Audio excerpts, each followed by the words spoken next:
Bonsoir tout le monde. Donc, je constate qu'il y a quorum. Bienvenue à la réunion du 4 novembre 2024. L'ouverture de la séance est ordinaire puis l'adoption de l'ordre du jour. Donc, je propose et résolu que ce Conseil déclare ouverte la séance ordinaire et adopte l'ordre du jour tel que déposé par le greffier trésorier. C'est appuyé par M. Renaud. Au point 2, l'adoption du procès-verbal de la séance ordinaire du 7 octobre 2024. Donc, je propose et résolu que le procès-verbal de la séance ordinaire du 7 octobre 2024 soit adopté tel que déposé par le greffier trésorier. C'est appuyé par M. Farrand.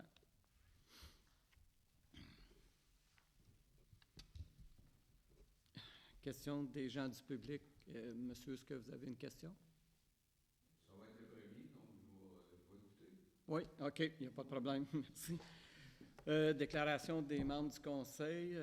En mon nom et je pense qu'au nom de tous mes collègues ici au Conseil, je tiens à remercier sincèrement tous ceux qui ont participé de près ou de loin à la réalisation de la fête de l'Halloween à Chamboisé, donc tous ceux qui ont été équipés, qui ont été attitrés à travailler à cette journée-là, à faire du bénévolat, puis aussi à l'organisation complète, employer tout le monde.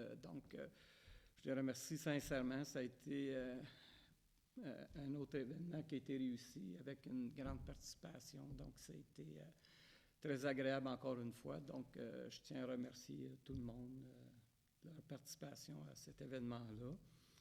Également, j'aimerais souligner le souper bénéfice puis une soirée animée qui aura lieu le 16 novembre prochain à la municipalité de Lange-Gardien. Donc, une soirée organisée par la solidarité de Lange-Gardien. Donc, si ça vous intéresse, il y a des billets à 20 $ et c'est gratuit pour les enfants de 0 à 5 ans. Donc, c'est un repas spaghetti avec salade, pain, dessert. On peut emporter notre vin. Donc, c'est ça. Donc, vous êtes tous invités et c'est à 5 heures le 16 novembre à la municipalité de Lange-Gardien. Donc, voilà. Je ne sais pas si j'ai des collègues qui ont d'autres. C'est bien. Merci. Donc, au point 5, comité consultatif d'urbanisme, M. Renaud. Oui, je propose et résolu que le compte-rendu de la réunion du comité consultatif d'urbanisme du 15 octobre 2024 soit adopté tel que déposé par le greffier trésorier. C'est appuyé par M. Werner. Question? C'est adopté. Au compte payé, M. Farrand. Je propose et résolu que ce Conseil entérine les listes de déboursés émis au montant total d'1 158 066,46 $, telles qu'indiquées sur les listes présentées par le greffier trésorier en annexe aux présentes minutes à la page CP-24-10, le tout selon les dispositions du règlement de délégation de pouvoir ainsi qu'à l'article 961.1 du Code municipal du Québec. Et c'est appuyé par M. Antoine. Question? La résolution est adoptée. Au point 7, l'avis de motion du règlement 2024-018. M. Antoine? Je donne l'avis de motion de la présentation conformément à l'article 445 du Code municipal du Québec, le règlement suivant, dont copie est remise à ce jour à chacun des membres du Conseil, sera présenté pour adoption à une prochaine séance du Conseil. Règlement numéro 2024-018 décrétant l'acquisition d'équipements de protection incendie et autorisant un emprunt de 280 000 $. Conformément à l'article 445 du Code municipal du Québec, le projet de règlement est déposé en même temps que l'avis de motion. Exact, c'est appuyé. C'est un avis de motion. En 8.1, merci. 8.1, l'adoption du règlement 2024-017. M. Werner. Je propose et résolu que ce Conseil adopte le règlement 2024-017, modifiant le règlement 2024-005, décrétant l'exécution des travaux de pavage sur les chemins des conseillers, des fondeurs et de Joseph Bond et autorisant un emprunt de 587 900 $. Tous les membres du Conseil déclarent avoir lu les 10 règlements et renoncent à leur lecture. Le greffier trésorier fait les mentions d'usage telles que stipulées au 2e alinéa de l'article 445 du Code municipal du Québec. 2017 a pour objet de modifier le règlement 2024-005 concernant le pavage des chemins des conseillers, des fondeurs et Joseph Beaune. Donc, le règlement a pour objet de modifier l'annexe B du règlement 2024-005 afin de corriger le périmètre qui est assujetti au règlement. Bien, c'est appuyé par M. Farrand. Question?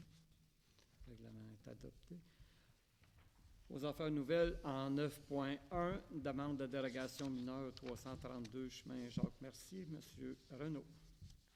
Attendu que le demandeur est propriétaire du lot 4 622 218 du cadastre du Québec, situé au 332 chemin Jacques-Mercier. Attendu que le demandeur souhaite ériger un abri d'auto attaché au garage existant.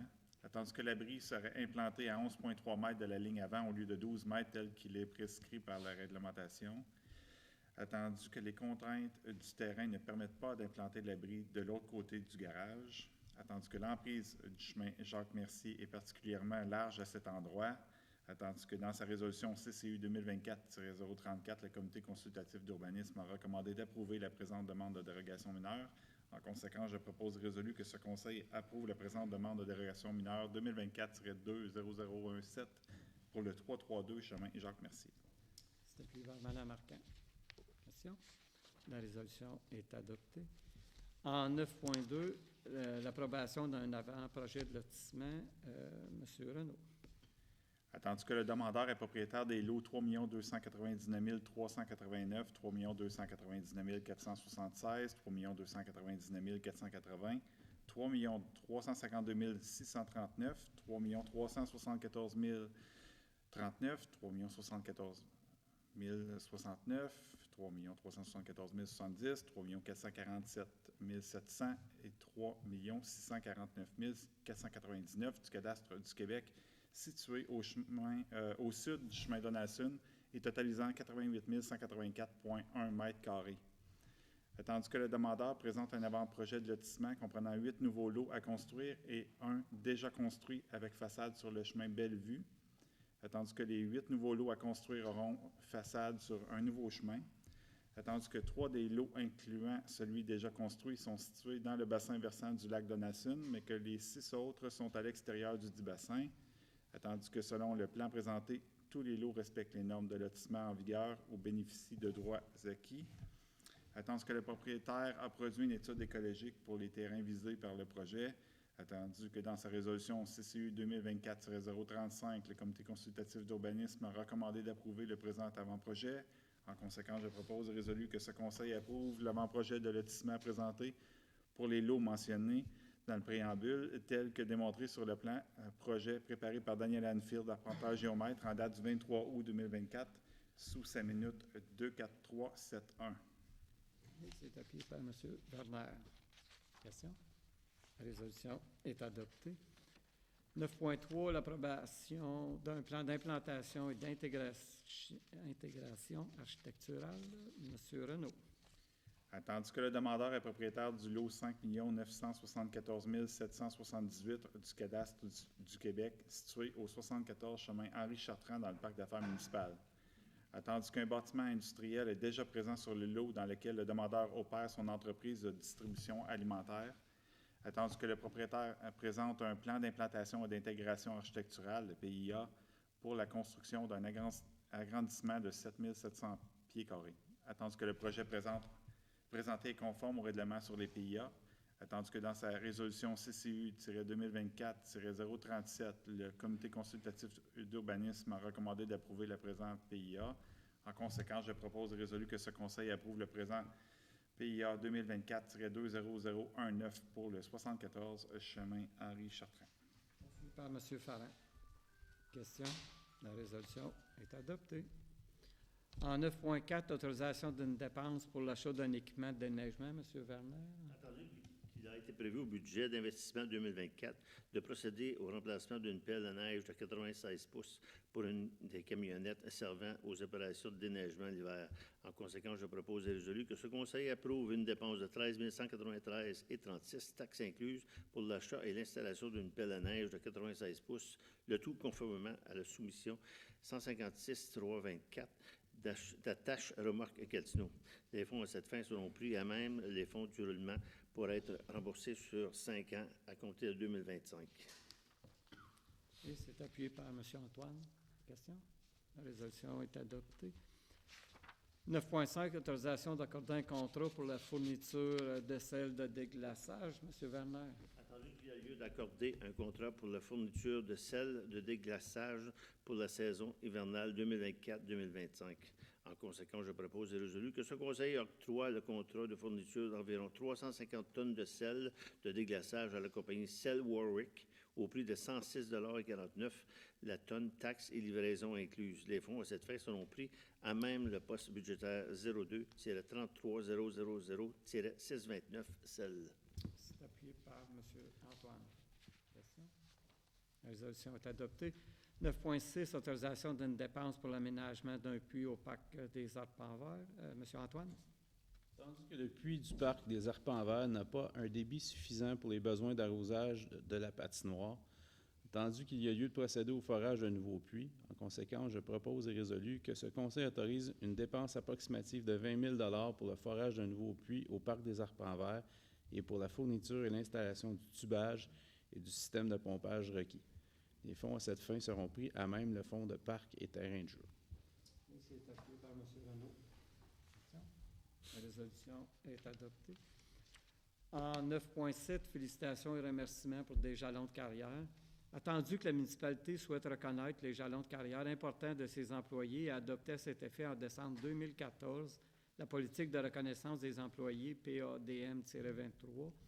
Attendu que M. André Brousseau a atteint cette année 30 années de service au sein de la municipalité. Attendu que M. Éric Bigelow a atteint cette année 15 ans de service. Attendu que M. Yannouk Bellan a atteint cette année 10 ans de service et que Mme Chloé Larocque, M. Benjamin Thomas et Hugues Racine ont quant à eux atteint cette année 5 ans de service. En conséquence, je propose et résolu que ce Conseil félicite chaleureusement M. André Brousseau, coordonnateur des travaux publics et de l'hygiène du milieu, M. Éric Bigelow, préposé à l'entretien des immeubles, M. Anouk Bellan-Saint-Amour, inspecteur en bâtiment et en environnement, Mme Chloé Larocque, agente administrative, M. Hugues Racine, journalier et préposé au parc et aux espaces verts, et M. Benjamin Thomas, pompier volontaire, et c'est appuyé unanimement.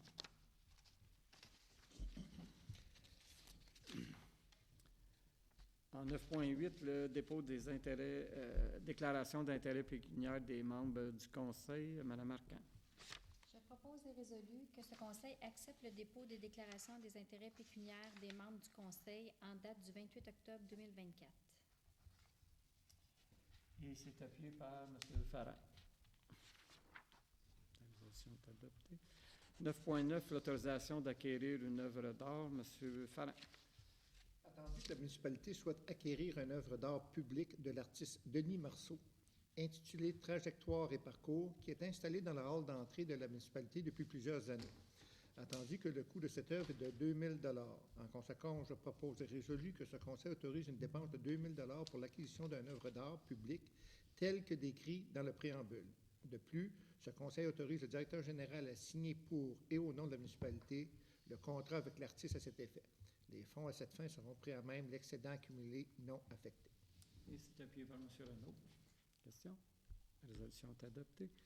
9.10, condoléances. Attendu que le beau-père de Mme Nicole Jean, inspectrice en bâtiment et en environnement, est décédé le 17 octobre dernier. En conséquence, je propose et résolu que ce Conseil offre ses plus sincères condoléances à Mme Nicole Jean ainsi qu'à toute sa famille à la suite du décès de M. Marcel Lavigne. Et c'est appuyé unanimement. En 9.11, condoléances, attendu que le beau-père de Mme Marie Ledberg, inspectrice en bâtiment et responsable en environnement, est décédé le 25 octobre dernier. En conséquence, je propose et résolu que ce Conseil offre ses plus sincères condoléances à Mme Marie Ledberg, ainsi qu'à toute sa famille à la suite du décès de M. Gilles Robert. Il s'est appuyé unanimement. En 9.12, condoléances. Attendu que le beau-père de M. Lévy Lefebvre, journalier, préposé aux travaux publics, est décédé le 6 septembre dernier. Conséquent, je propose et résolu que ce conseil offre ses plus sincères condoléances à M. Lévy Lefebvre ainsi qu'à toute sa famille suite au décès de M. Serge Deschamps, et s'est appuyé unanimement. 9.13 demande au ministère des Transports de la mobilité durable du Québec concernant le chemin Tremblay. Mme Arcan. Attendu que le chemin Tremblay donne sur la route 309, attendu que les résidents du chemin Tremblay sont d'avis que cette intersection est dangereuse, difficile à négocier et que des accidents se sont produits ou auraient pu se produire à différentes occasions, attendu que la visibilité à la sortie du chemin est réduite en raison du profil de la route 309, en conséquence, je propose et résolu que ce conseil demande au MTMD de réaliser une étude de sécurité afin d'évaluer la dangerosité de cette intersection et d'informer la municipalité du délai requis pour compléter ladite étude. De plus, ce conseil demande qu'une copie conforme de la présente résolution soit transmise au ministre de la Culture et des Communications, ministre responsable de la Jeunesse, ministre responsable de la région de l'Outaouais et député de Papineau, M. Mathieu Lacombe. Donc, c'est appuyé par M. Verner. La résolution est adoptée. 9.14, la demande au MELCCFP 1521, route 309. Mme Arcan. Attendu que la municipalité propriétaire du 1521 route 309 a fait par l'entremise de Les Consultants Mario Cossette Inc. une demande d'autorisation au ministère de l'Environnement, de la lutte au changement climatique, de la faune et des parcs pour l'installation d'exutoires à la rivière du Lièvre dans le cadre d'un projet d'installation septique de type Bionest. Attendu que des activités nautiques ont lieu sur le site à proximité de l'emplacement projeté pour l'exutoire, attendu qu'avant de délivrer son autorisation, le ministère désire obtenir une résolution de la municipalité à l'effet que ce projet est acceptable d'un point de vue social sur son territoire, attendu qu'un exutoire est déjà présent au même emplacement depuis plusieurs années et que cela n'a jamais été soulevé comme un problème par les utilisateurs du plan d'eau. Attendu que d'autres systèmes de même type sont déjà existants en amont sans que cela n'ait jamais entraîné de plainte des usagers. En conséquence, je propose et résolu que ce conseil confirme que le projet d'installation d'exutoire à la rivière du Lièvre dans le cadre du projet d'installation septique de type Bionest pour le 1521 route 309 est acceptable d'un point de vue social sur son territoire. Et c'est appuyé par M. Renaud. Question? La résolution est adoptée. 9.15, autorisation de verser une contribution au club social des employés de la municipalité. Attendu que le conseil de la municipalité de l'Ange-Gardien désire reconnaître la contribution de ses employés pour l'année 2024, en conséquence, je propose et résolu que ce conseil autorise le versement d'une somme de 1 000 $ au club social des employés pour l'organisation de leur fête de Noël 2024 et c'est appuyé unanimement. 9.16, autorisation d'une dépense pour l'achat d'un pare-feu Sonic Wall. M. Farran. Attendu qu'il y a lieu de remplacer le pare-feu de la municipalité dans le but d'améliorer la vitesse de l'Internet. En conséquence, je propose et résolu que ce conseil autorise une dépense de 4 057,18 sous, plus taxes pour l'acquisition d'un pare-feu Sonic Wall de marque WatchGuard, le tout incluant l'installation, l'activation et un contrat de sécurité de 3 ans, tel que proposé par le groupe DL Solutions Informatiques. Les fonds à cette fin seront pris à même les fonds de roulement pour être remboursés sur une période de 5 ans à compter de 2025. Ici est appuyé par M. Antoine. Question? La résolution est adoptée. 9.17, l'autorisation d'accorder une commandite. M. Verner. Attendu que j'aimerais utiliser un montant de 250 $ de mon budget discrétionnaire afin de contribuer à l'organisme Solidarité de l'Ange Gardien. Attendu que ce conseil est en accord avec la dite proposition, en conséquence, je propose et résolu que ce conseil autorise une contribution de 250 $ pour l'organisme Solidarité de l'Ange Gardien. Les fonds à cette fin seront pris au poste budgétaire 02-11-000-345, communication. Oui, c'est appuyé unanimement. Donc, ça met fin à la réunion, la levée de la séance. Donc, je propose et résolu que la séance soit levée. C'est appuyé par M. Renaud.